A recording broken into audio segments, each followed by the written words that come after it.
அடுத்ததாக நாம் காணப்போகும் மர்மம் கனடாவின் கல் பொறிதி செய்யப்பட்ட ரகசியங்கள். ஒன்டாரியோ காடுகளில் ஆழமாக புதைந்து கிடக்கும் ஒரு பெரிய பாறை பல தசாப்தங்களாக தொல்பொருளியலாளர்களை குழப்பி வருகிறது. இந்த பாறை பீட்டர்பரோ பெட்ரோக்ளிப்ஸ் என அழைக்கப்படுகிறது. இது 150 அடி நீளமுடையதும் 100 அடி அகலமும் கொண்டது. அதில் 900 கல் பொறித்த படங்கள் உள்ளன.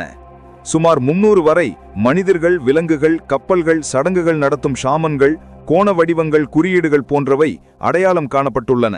ஆனால் மற்ற 600 குறியீடுகள் இன்னும் புரியாத புதிராகவே இருக்கின்றன.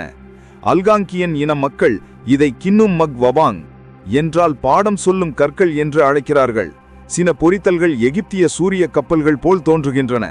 சிலவை ஸ்காண்டினேவிய பாறை சிற்பங்களுடன் ஒத்துப்போகின்றன. இதனால் 2 முடிவுகள் மட்டுமே சாத்தியம். ஆயிரக்கணக்கான ஆண்டுகள் முன் ஒரு அதிர்ச்சிகரமான கடல் பயண பரிமாற்றம் நடந்திருக்கலாம், அல்லது மனித வரலாற்று முழுக்க மறந்துவிட்ட மிக வினோதமான பயணம் இது. ஸ்டார்கேட்ஸ். சில சதி கோட்பாடுகள் படி அமெரிக்கா ஈராக் மீது 2 முறை படையெடுத்தது ஸ்டார்கேட்ஸ் பிடிக்கவே என்று கூறப்படுகிறது. ஸ்டார்கேட் என்பது தொலைதூர உலகங்களை இணைக்கும் வர்ம்ஹோல் போன்ற கதவுகள் என கூறப்படுகிறது. விஞ்ஞானிகள் பெரும்பாலும் இதை மறுப்பார்கள், ஆனால் சிலர் இது சாத்தியம் என நம்புகிறார்கள். பழைய எகிப்து, சுமேரியன், பாபிலோனிய கதைகளில் வேற்றுகிரகவாசிகளுடன் பழைய மனிதர்கள் தொடர்பு கொண்டதாக கூறும் பல புராணங்கள் உள்ளன. சிலர் அந்த வெளிநாட்டு கலாச்சாரங்கள் மனிதர்களுக்கு உயர் தொழில்நுட்பத்தை அளித்ததாகவும் அதில் சில தொழில்நுட்பங்கள் பூமியில் புதைக்கப்பட்டுள்ளதாகவும் நம்புகிறார்கள், குறிப்பாக எகிப்திலும் ஈராக்கிலும். ஒரு கோட்பாடு கூறுவது சதாம் ஹுசேன் ஒரு உறங்கிய ஸ்டார்கேட்டை கண்டுபிடித்தார். அதை அமெரிக்கா அறிந்தது.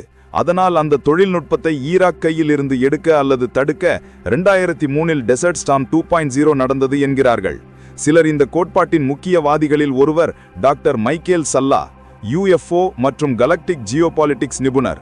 வேற்றுகிரகவாசிகளின் தொழில்நுட்பம் சூரிய குடும்பத்தின் நுண்ணிய எல்லையில் உள்ள மர்மமான 9வது கோள் பிளானட் 9இல் இருந்து வந்ததாக கூறுகிறார். அப்படி என்றால் அந்த ஈராக் ஸ்டார்கேட்டுகளுக்கு என்ன ஆனது? 3 முக்கிய கோட்பாடுகள் உள்ளன. முதலாம் கோட்பாடு, அவை பிடிக்கப்பட்டு area 51, Wright Patterson air force base போன்ற ரகசிய தளங்களுக்கு மாற்றப்பட்டன. இரண்டாவது கோட்பாடு, அவை மனித குலத்திற்கு ஆபத்தானவை என்பதால் அழிக்கப்பட்டன. மூன்றாவது கோட்பாடு, அவை ஒருபோதும் கண்டுபிடிக்கப்படவில்லை, இன்னும் ஈராக் பாலைவனத்தின் கீழ் புதைக்கப்பட்டு கிடக்கின்றன என்பதாகும். ஆனால் இதற்கு எந்த ஆதாரமும் இல்லை, எந்த ஆவணமும் சாட்சியமும் புகைப்படமும் இல்லை.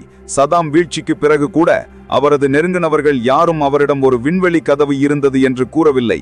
அதனால் ஸ்டார்கேட்ஸ் உண்மையா? அறிவியல் ரீதியாக சாத்தியம் இருக்கலாம், ஆனால் ஈராக் அல்லது பிரமினி கீழே ஒன்று புதைக்கப்பட்டிருக்கிறதா என்பதை